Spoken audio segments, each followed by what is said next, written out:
Bapak, Ibu, dan saudara-saudara yang terkasih dalam Kristus, secara khusus umat paroki Santo Yusuf Karangpilang, Surabaya.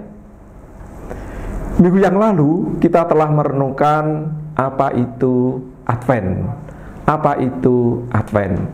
Advent punya dua arti. Yang pertama yakni menanti kedatangan Tuhan kita Yesus Kristus.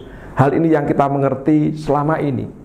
Tentang hal ini, nada-nadanya sebenarnya baru kita dengarkan, kita renungkan mulai tanggal 17 Desember sampai dengan tanggal 24 Desember.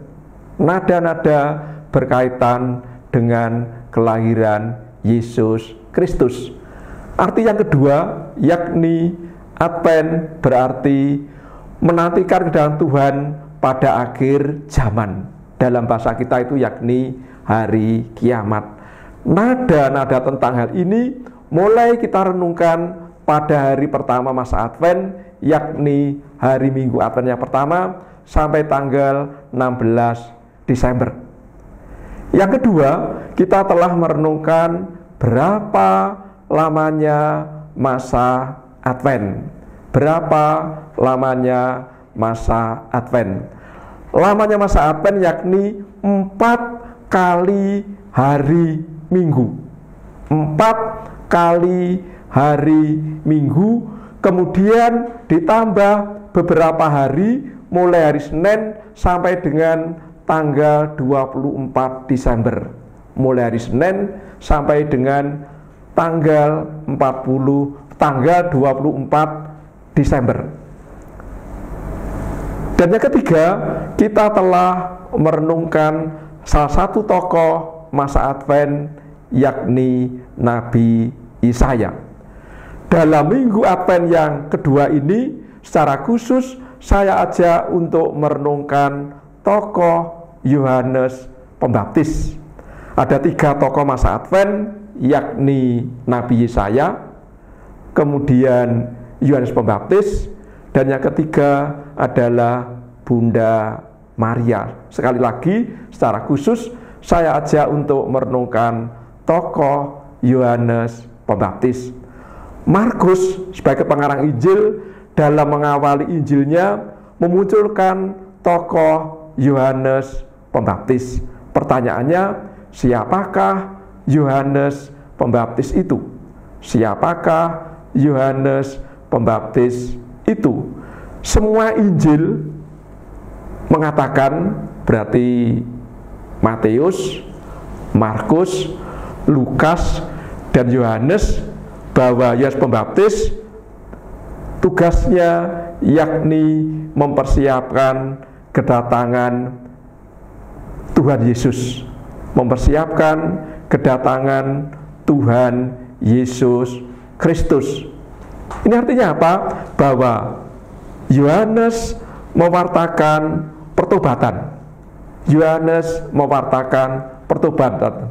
Setelah orang-orang bertobat, kemudian dibaptis oleh Yohanes Pembaptis di Sungai Yordan. Ini artinya apa? Bahwa baptisan Yohanes pertama-tama adalah tanda pertobatan. Baptisan Yohanes pertama-tama yakni tanda pertobatan.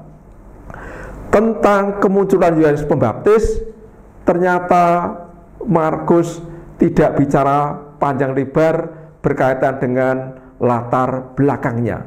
Tentang hal ini, Markus sama sekali tidak bicara tentang latar belakang munculnya Yohanes Pembaptis. Munculnya Yohanes Pembaptis tidak ada hubungannya, tidak ada kaitannya dengan kelahiran Tuhan kita Yesus Kristus.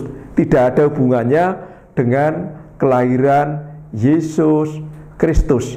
Tetapi kemunculan Yohanes Pembaptis dihubungkan dengan tampilnya Yesus di muka umum. Ini artinya apa?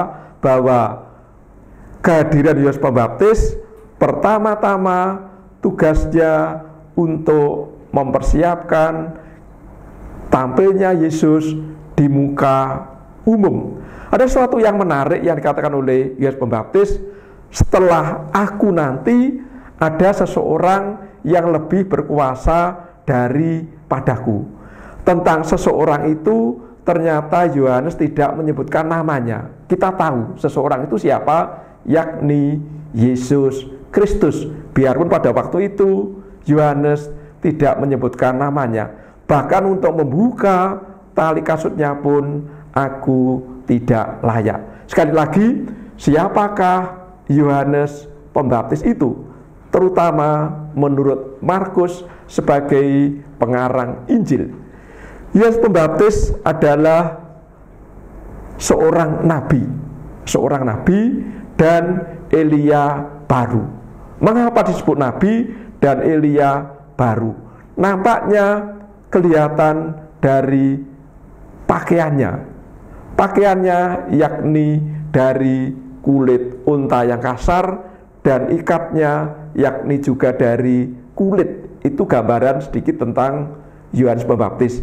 Dan makanannya yakni belalang dan madu hutan.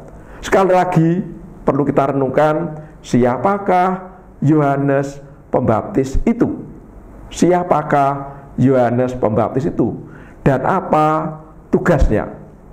Ini penting menjadi renungan kita semua dalam Minggu Advent yang kedua ini.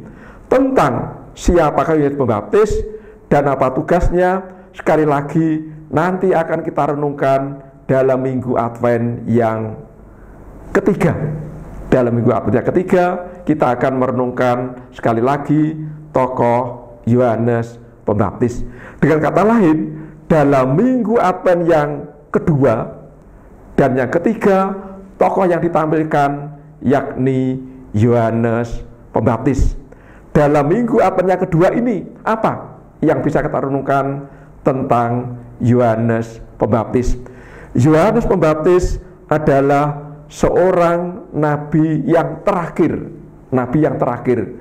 dan tugasnya yakni menghubungkan antara perjanjian lama dan perjanjian baru. Ini artinya apa? Bahwa artinya Yohanes Pembaptis sekali lagi bukan meramalkan, bukan bernubuat seperti Nabi Yesaya yang kita renungkan minggu yang lalu. Justru tugas Yohanes Pembaptis yakni menunjukkan tentang Mesias yang akan datang. Sekarang nampak dalam diri Yesus Kristus. Itulah orang yang kita nanti. Itulah yang diwartakan Yohanes Pembaptis dalam Minggu Advent yang kedua. Berkat Allah menyertai kita semua.